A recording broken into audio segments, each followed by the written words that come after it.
Breaking Fatehpur. Cabinet मंत्री राकेश सचार ने लाभार्थियों को बांटी घरौनियां। जिले में 35,000 लाभार्थियों को बांटी जाएंगी घरौनी।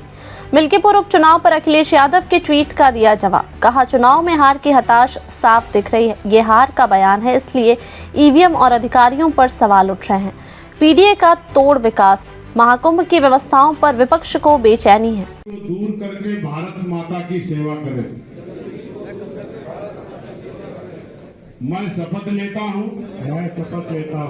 कि स्वयं स्वच्छता के प्रति व्यवस्थाओं को लेकर। देखिए, महाकुंभ अर्धकुंभ ये सदियों से होता चला आया और योगी सरकार ने बड़ी प्लानिंग से सालों पहले प्लानिंग करके सुरक्षा की व्यवस्था, लोगों के किसी तरह की दिक्कत न हो, ये सारी व्यवस्था को सरकार ने संज्ञान लिया और काम किया।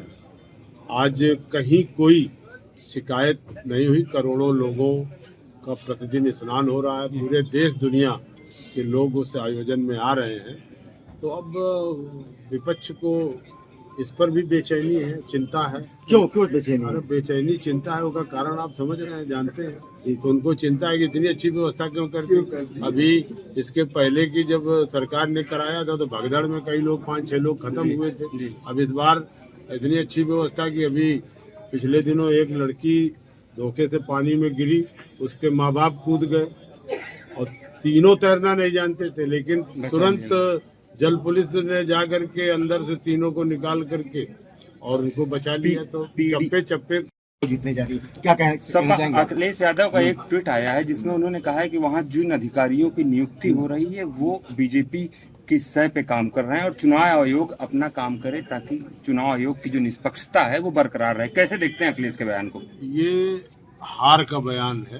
जो पहले ही से हार रहे हैं तो चुनाव आयोग और कहीं अधिकारियों के ऊपर कहीं इस तरह की बयानबाजी अभी कल कहने लगे कि ईवीएम हैक कर लिया। तो चूंकि आपने देखा कि अभी 9 जगह चुनाव थे, 9 में 7 जगह भारतीय जनता पार्टी ने अपने प्रत्याशियों को उपचुनाव में जीत हासिल हुई और 2 जगह, चाहे आपका सीसामऊ हो या आपके मैनपुरी हो, दोनों जगह अगर जीत का अंतर भी देखेंगे तो जहां पहले 70,000 75,000 का रहता था, वहां 10,000 और 15,000 का अंतर बचा है। और आने वाले 27 के चुनाव में ये दोनों सीटें जो गड़बड़ हुई ये भी भारतीय जनता पार्टी जीतेगी और मिल्कीपुर का चुनाव बड़े बहुमत से भारतीय जनता पार्टी जीतेगी।